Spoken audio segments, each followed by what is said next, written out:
This Three Beards Media podcast may contain mature themes, and if you're not down with that, we got 3 words for you. Like the podcast. Nailed it!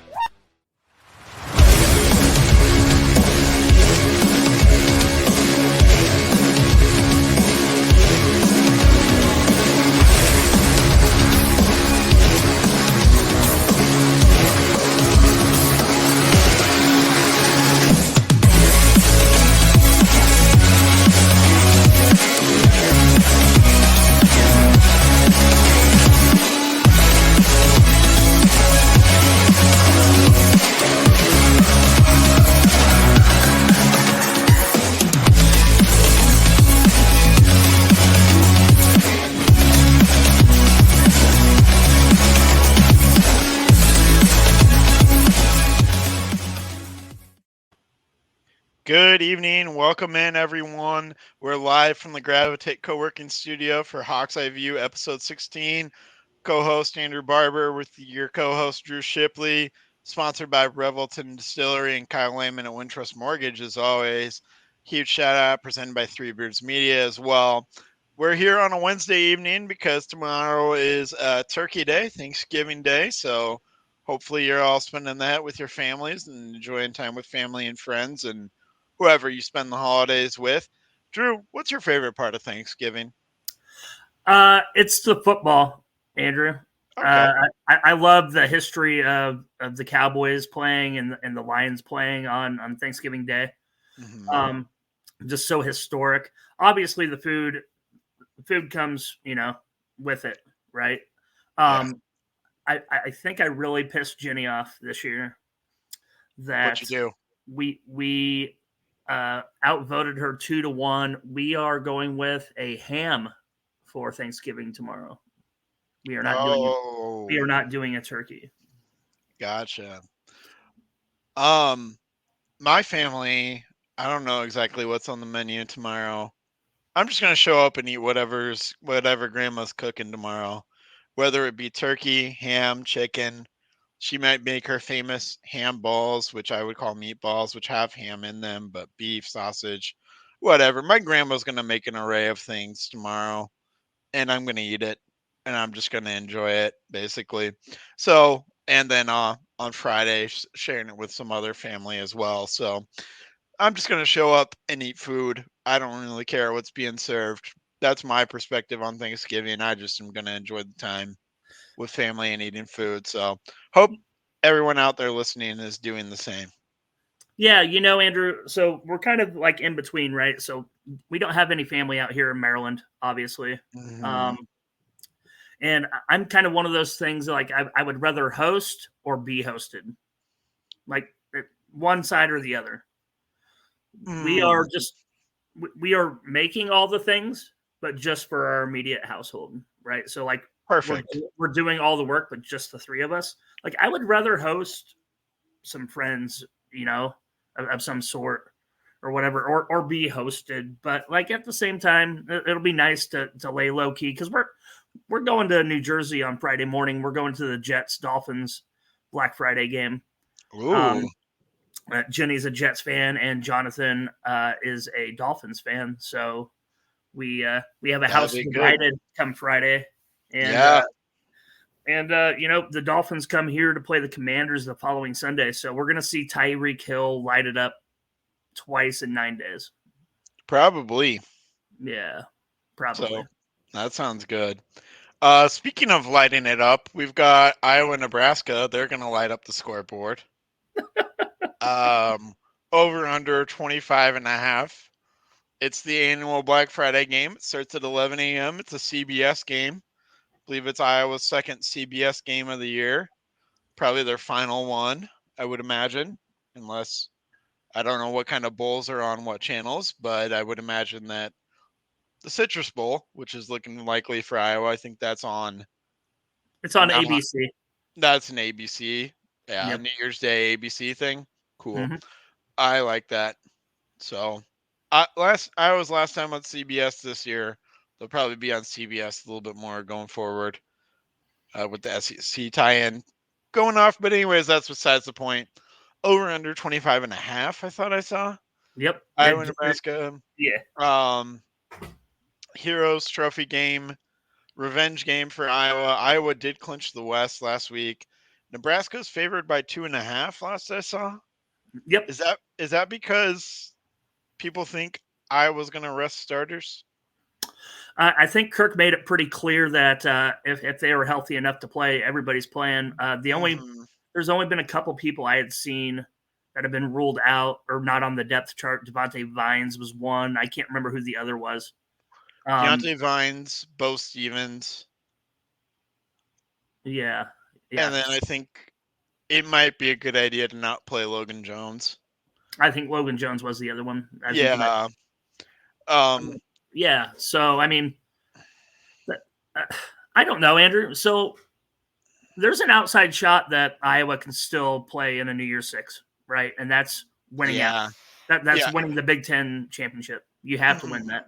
This week and next week, I would imagine. There's no other scenario. Yeah. So, I mean, that being said, I think the 10-win mark is important to the team and Kirk. Personally, like we've said from episode 1, that he needs 10 to surpass the 60% win percentage mark, right? Yeah. Yep. But man, I mean, this is bowl game or bust for Nebraska.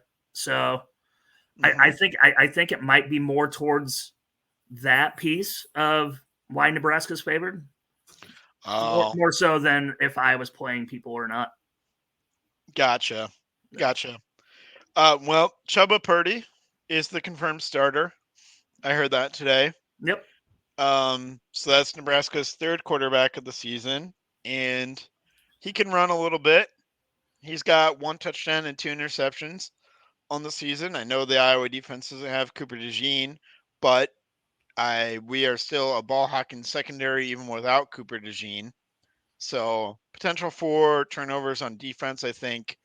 There's not going to be points. This is going to be an ugly slobber knocker of a game. It's probably going to come down to Drew Stevens' field goal, I would imagine, not to give anything away. I know there's some other key injuries for Nebraska. I think Anthony Grant got injured, and his status is questionable. I think a couple of their linebackers, Nick Henrich, I think is questionable, and that's one of their leading tacklers on the season. So I think Nebraska is coming in a little bit dinged up too, but everybody is at this time of year. Iowa is as well. So I don't think this is going to be a very pretty game. But I also think Iowa might be able to play a little bit more loose. What do you think? Since the pressure's kind of off, it is a rivalry game. It is a trophy game, but the heavy lifting has kind of been done, right? The Big Ten West isn't out there anymore like it was last season. So it's kind of it's almost like a pseudo bowl game for Iowa in a sense. Yeah, so I'm actually going to go the other way, Andrew. I want to play the revenge factor of Nebraska keeping Iowa out of the Big Ten championship game last year. Mm-hmm. Albeit Iowa's won 8 of the last 10, the last 6 in Lincoln specifically.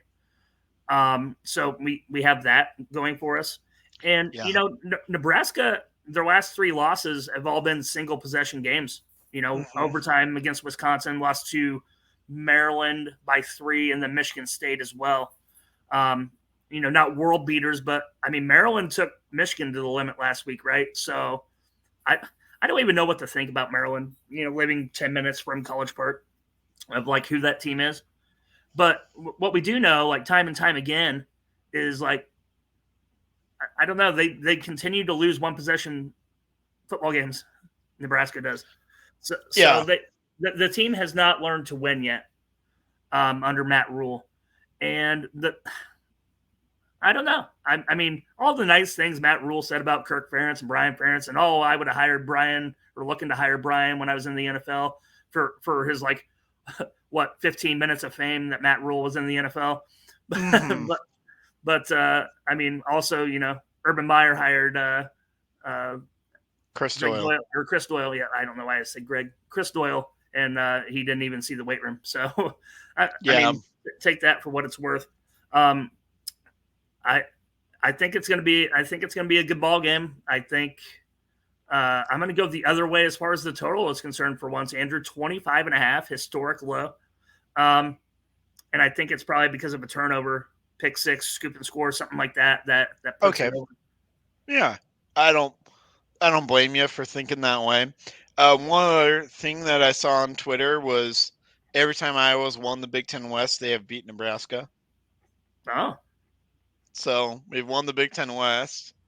We beat Nebraska. So yeah. I don't mean to give anything away, which you can probably understand which way I'm leaning I think based I know on where you're going. based on my preseason predictions, based off what I'm saying here, what I've said all season long. I think you know which way I'm leaning. Um, yeah. So football game, I'll be watching. I'll be enjoying time with family as well around that time, but should be an intense game. Um, let's switch gears. You want to talk a little basketball? Let's do it. Might as well. All right. Let's start with the women's side of things, because they are starting with a tournament on Friday. Thanksgiving tournaments are kind of a thing in college basketball, if you weren't all aware. They are down in Florida this week. They're going to play 3 games in Florida in 3 days. They start with Purdue Fort Wayne, or IPFW, on November 24 at 7:30 p.m. approximately.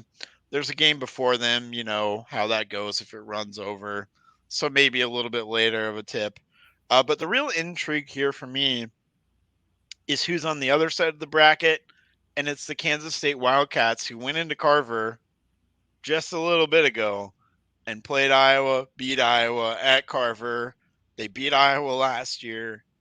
There's a real path forward to where these two teams could meet up again, because Iowa's going to play either Florida Gulf Coast and Delaware. No offense to either of those two teams, but I don't see Iowa having much of a problem in their first 2 games in this tournament. Kansas State is going to play North Carolina, and I'll admit I don't know a lot about North Carolina and the team that they bring. Maybe they bring a good team and they'll be able to knock off Kansas State, but I would imagine that it's probably Kansas State, North Carolina, Iowa, and then I'm going to just project that Florida Gulf Coast is probably the better of the two between Florida Gulf Coast and Delaware.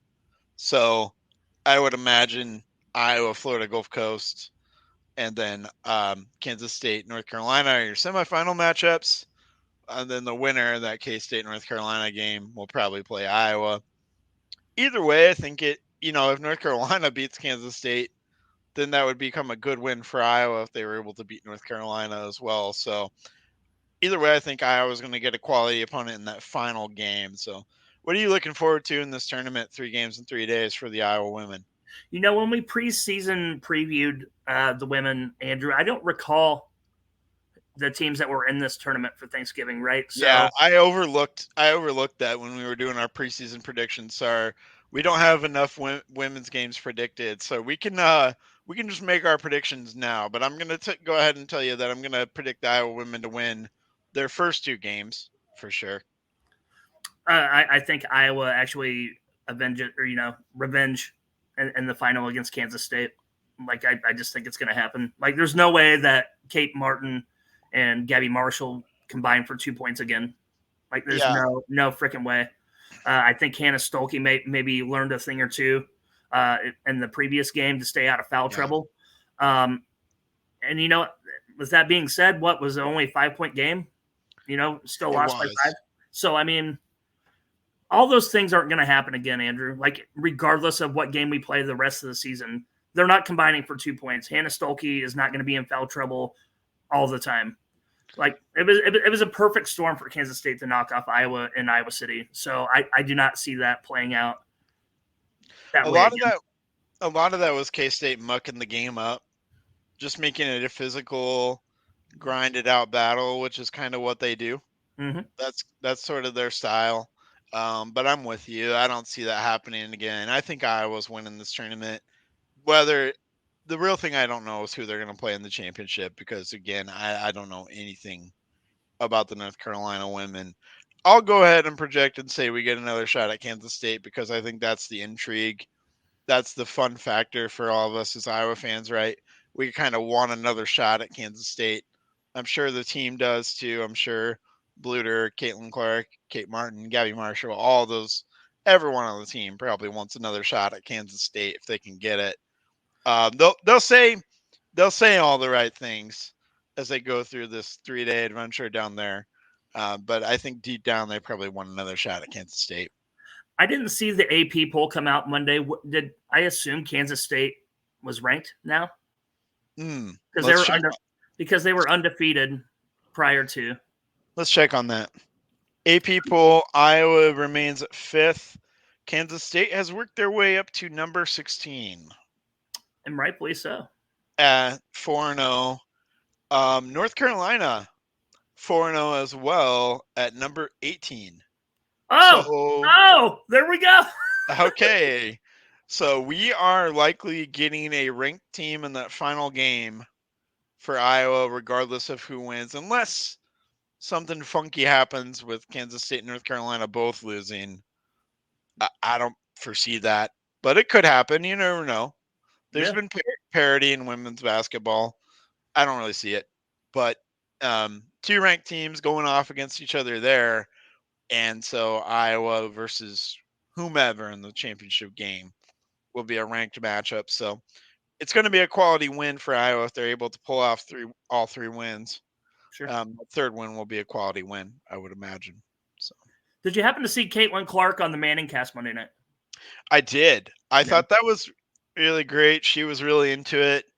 Obviously, she's a huge Chiefs fan, and she predicted a Travis Kelce touchdown, and then it happened. She is on the perfect prediction board, or whatever they call it. She is. And between the 3 guests, she was the most interesting one. You know, like Mark Wahlberg was like, so I don't know. I don't know if he was high or what, but like he was just like. No, he wanted to be anywhere else but the Manning Cast. For sure. And Caitlin Clark, she's just such a great representative, man. She was engaged. She was into it. She really enjoyed it. Now I'm just waiting for the Mannings to show up at an Iowa game, an Iowa women's game, along with Mahomes and Kelce. I don't know if that's going to happen. Okay, I don't want Taylor Swift to show up at an Iowa game, if I'm being honest. No, because then the camera will go to her and her alone. We don't need that. No. But I think it would be cool if Mahomes showed up. I do think there's a possibility of that happening one day. Since they're both, they'll have like a paid showing by Hy-Vee and State Farm, because they're both Hy-Vee and State Farm. And State Farm, that's true. And I don't know if you saw the new ad. I did see it with Caitlin Clark, Jimmy Butler, and Reggie Miller. Mm-hmm. It was pretty good. That's cool. That's cool. She's going to be in an ad, so I think that's neat. Let's take a break and hear from both of our sponsors at Revelton and Wintrust. At Revelton Distilling Company, everyone has become a part of the Revelton family. From the Taylors and their daughter who helped perfect their award-winning gins, to the team who installed Lucy, our 33-foot-tall custom-made still, right down to the local farms that provide our coveted corn, and even the cows on those farms who consume our mash byproduct. Want to see the farm to flask come to life? Now you can tour Lucy and find out where we take Iowa's harvest and transform it into our finest spirits. Choose between a 45-minute tour or find out even more by scheduling a VIP behind-the-scenes tour to get the taste of the full Revelton experience. You can visit them at 1400 West Clay Street in Osceola, Iowa, or find all of Revelton's award-winning spirits at any local grocery or spirits retailer. Are you in the market for a new house and unsure of the mortgage process? Want to know that you have someone looking out for you? Kyle Lehman from Wintrust Mortgage is a down-to-earth, knowledgeable lender who can be there for you in your corner. He can work with you in any of the 50 states and is just what you need to expand your home search. Kyle will work with you through the entire process with little to no work from you. Take the worry of the mortgage process out of the equation so that you can focus on looking for your dream home. Contact Kyle at www.wintrust.com/Kyle-Lehman or call him at 515-473-0546. Thank you for listening to our sponsors, and thank you for our sponsors for supporting us. Really wanted to quickly forgot to mention it at the opening. Don't forget about December 9, the STFU event that's going down December 9. from noon to 2. We're going to be live from Revelton in Osceola, Iowa. You're more than welcome if you're free and nearby. If you want to come out, hang out, there will be a raffle for a good cause. Some good prizes too. I can't remember the prizes off the top of my head, but some good prizes, a good cause, a good time. Everybody from every one of our podcasts that can make it will be there in attendance, and we'll be recording live on that day, Saturday, December 9. Not really anything going on football wise that day. There might be some basketball going on if you care about that kind of thing. And it looks like Drew wants to chime in. Go ahead. Go ahead, Drew.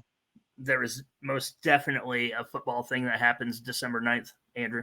What is that? It's America's game, dude. It's Army-Navy. Oh, sorry. My bad. It is literally my favorite football game of the year. I don't care if Iowa's in the Rose Bowl. Like, seriously. Like, watching Army-Navy on CBS, Army singing second, like all the pageantry, the traditions playing out here on the East Coast. They're in Foxborough this year. They come here to FedEx Field next year, so hoping to get some tickets to that next year.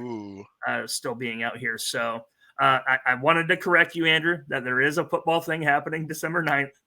And I consider myself corrected. I stand corrected. It's a game that means a lot to me, my friend. So yeah. I am sorry. My greatest apologies for overlooking that one.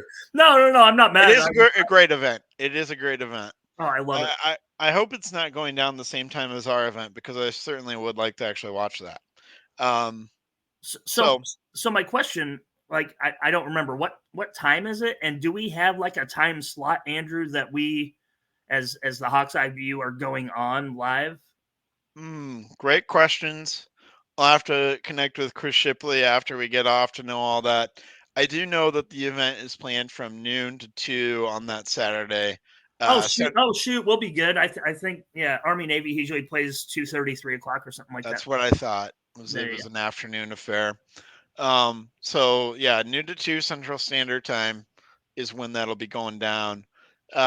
Obviously there'll be some drive time in there for me, but I'll hopefully be able to watch the Army-Navy game somewhere. Yeah, and then our shirts, our merch at Three Beards Media. If you want to go check out on Twitter, Three Beards Media, I think it's pinned at the top. Maybe the event's pinned at the top, but you can find it in there. There's cool merch for any team you're a fan of. We prefer the black and gold version here on Hawk's Eye View, but if you prefer another flavor, another one of the other teams in the state, we've got that for you too. So go ahead and do that. All right. Anything else you want to pitch quick before we move on? No, I just want to throw it out here. Drake is playing in an FCS college football playoff game for the first time in their history.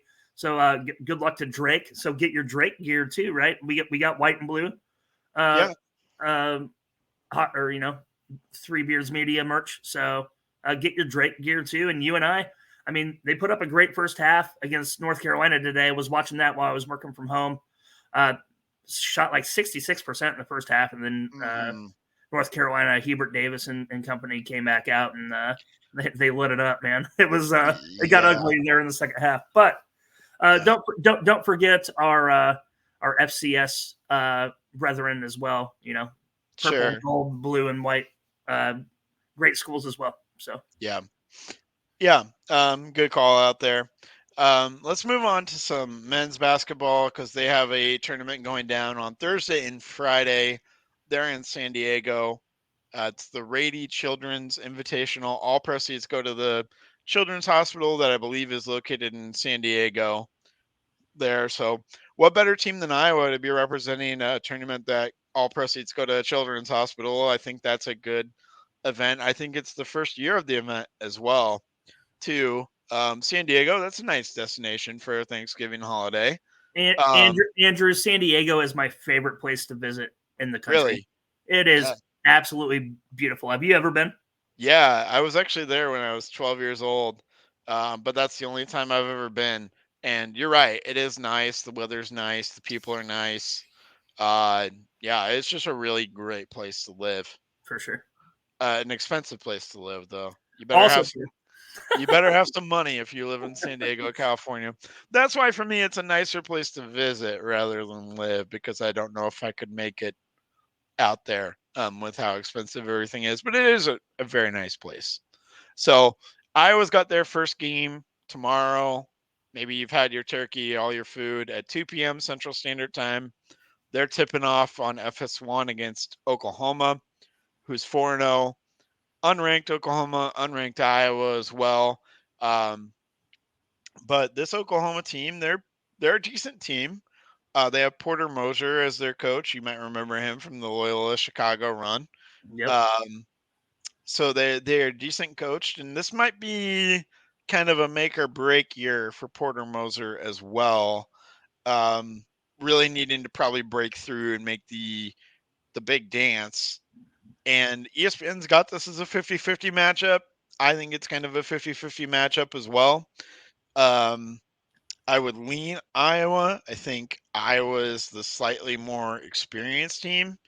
But you've got Otega Owe, who leads their team with 15.3 points per game. Is trying to get some more stats on the seniors here. Gabe, just bear with me. And Milos Uzon is their point guard, who I really like as well. He is averaging 7 points and 3.5 assists. I think he's capable of a little bit more than that. They also have John Hughley, the fourth big man transfer from Pittsburgh, 12-6. You've got Javian McCollum, the Siena transfer, 12 points, 2.5 assists per game. Some good guard play for Oklahoma, as well as a big man inside, but they're maybe not the deepest team. That's where I think Iowa can maybe weather the storm against Oklahoma. While they do have good guard play in their starting lineup, I think Iowa's a little bit of a deeper team, although the depth is kind of inexperienced. It's freshman and sophomore Josh Dix off the bench. So, what are you looking forward to in this initial matchup here between Iowa and Oklahoma? Lots of points scored, Andrew. Lots of Yeah. points scored. Like you said, premier guard play in both teams.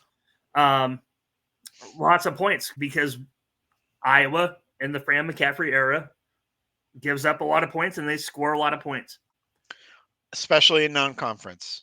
Especially in non-conference and Yeah. and these tournaments and whatnot. And it's the first game, right? So we're not talking like they're 3 games deep and their 3-game guarantee, and they're trying to just get out of there healthy and Right. 67-60 type of affair. This is game 1. Yeah. Expecting a lot of points, Andrew, and like we said about their the effort against Creighton, I think that might be the difference of, like, we know where Iowa is. Do we know who Oklahoma's played? Like, I have no idea. I haven't done my due diligence, honestly, in basketball because we're still in football season. I don't mean to trash Oklahoma's schedule, but their wins, they're 4-0. Their wins are Central Michigan, Mississippi Valley State, Texas State, UT, Rio Grande Valley. All those games were played at Oklahoma at home. Well, there you go. They haven't played another power conference team yet. Definitely not anyone on the level of Creighton basketball yet. But I will just say, Iowa has to bring it. They can't really look past this Oklahoma team. They can't really afford to look past any power conference team if you're Iowa this year. In my mind, they have to bring it. Yeah. If they do, and I'm thinking that they will, they'll win this game against Oklahoma. Do we have a line on the game? Yeah, I was trying to find that real quick. Iowa 6.5. Yeah, give me one. That sounds about right, man. I'm not sure what the exact line is, but give me one moment here. Yep. Ooh, I don't even know if there's a line released for this game yet. I'm not finding it on ESPN. Okay. So, what about the other half of the bracket, Andrew? What do we got to look forward to? Win, lose, draw. What is left in that bracket? Yeah. So on the other side, right after Iowa and Oklahoma are done, they lead off the day at 2:00, around 4:30 or so. Then you get USC, who's ranked, Southern California, not South Carolina. Some people try and call South Carolina USC. I don't get it. But they will be playing the Seton Hall Pirates, who are a quality team as well.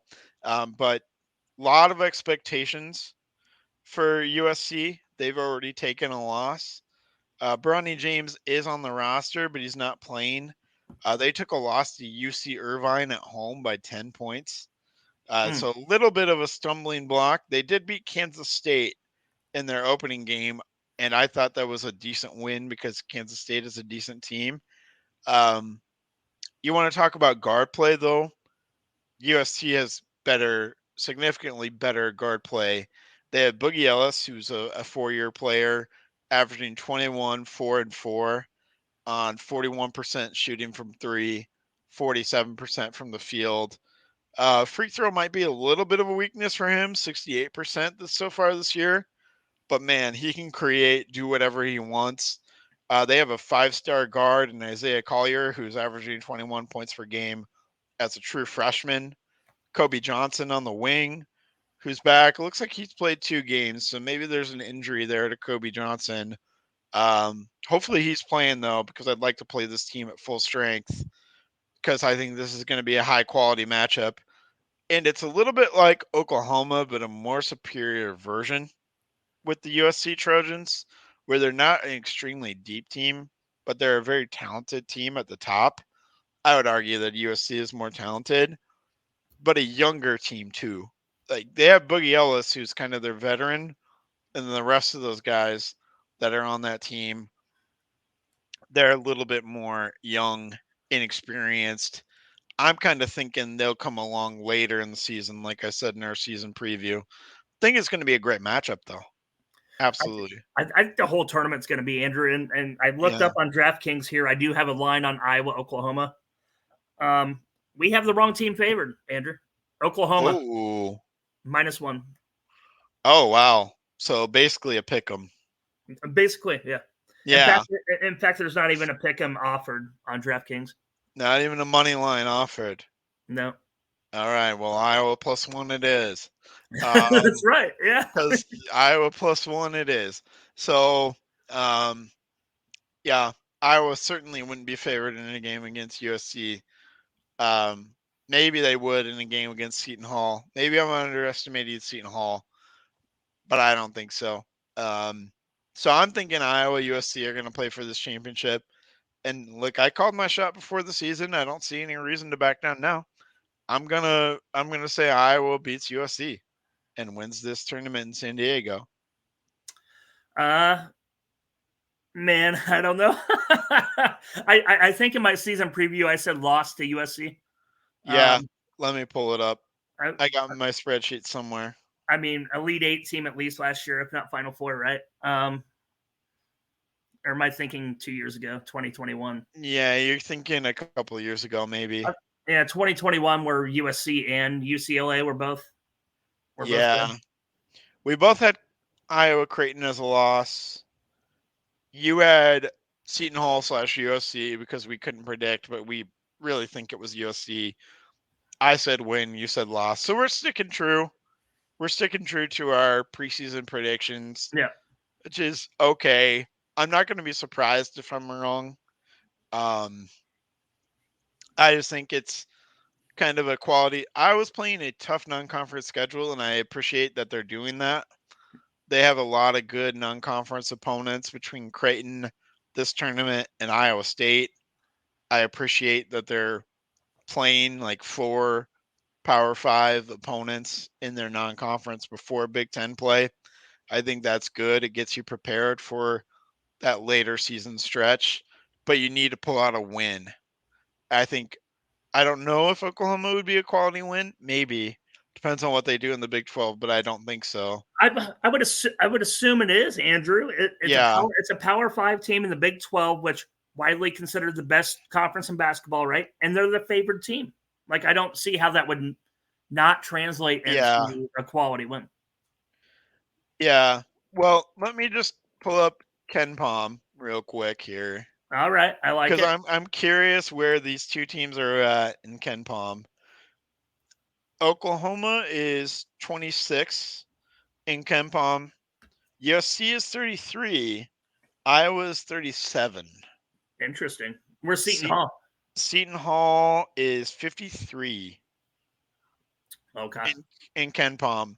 Now, this isn't the net rankings that the tournament uses, but it's kind of a close approximation because I don't think the net rankings are out yet.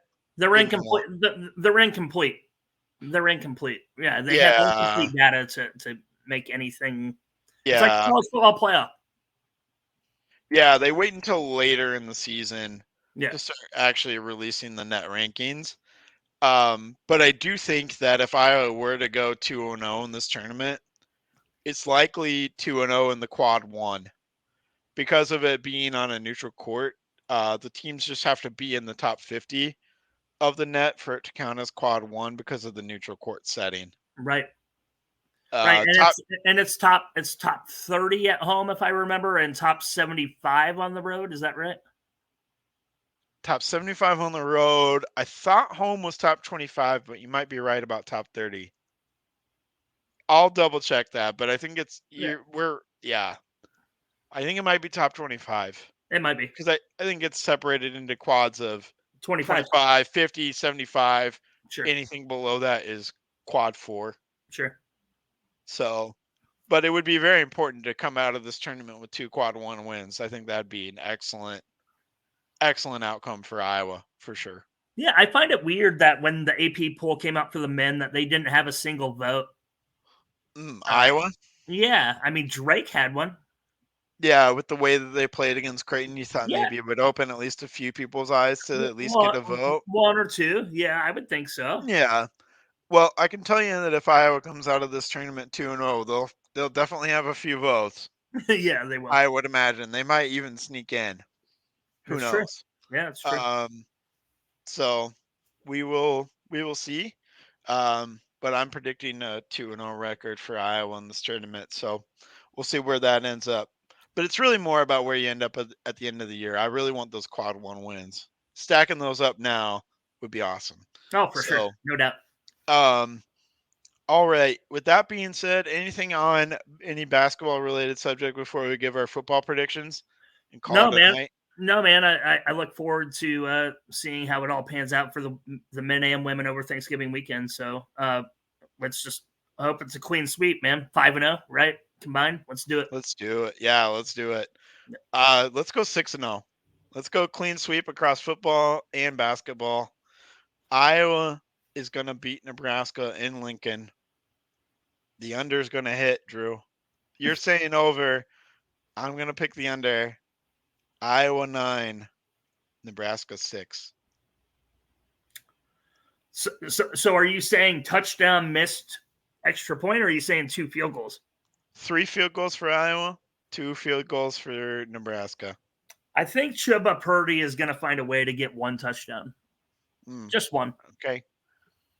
I'm going to go 16-13, a lot like last week, except we won't miss the extra point this time. All right. And so then you're putting your life savings on Iowa money line. And the over. Yeah. Wow. That might be a nice little payday if you decided to actually do that. I'm going to do that. Okay. It's going to happen. I like it. Especially when the line's 25.5 still, or not the line, the over under total is still 25.5. I got to get on that before it goes back up. You're going to look smart when Caleb Brown catches 3 touchdowns and Deacon Hill throws 4. You're going to look great when we come on for our instant reaction.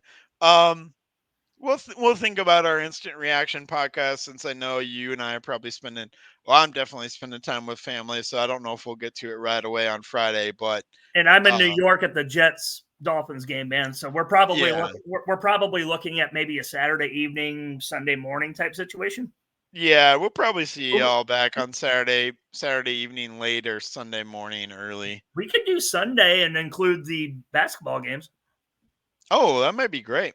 Yeah, actually, you're going to hear from us a little bit more often, I think, during basketball season, just because there's so many games Yep. can't pack it all into one episode. So yeah, we might come back on Sunday morning and do a full recap of everything football, everything basketball that's gone down, and hopefully it's the happiest recap episode that we have ever had so far. Yes, So, sir. all right. With all that being said, happy Thanksgiving to all of you. Appreciate all of you.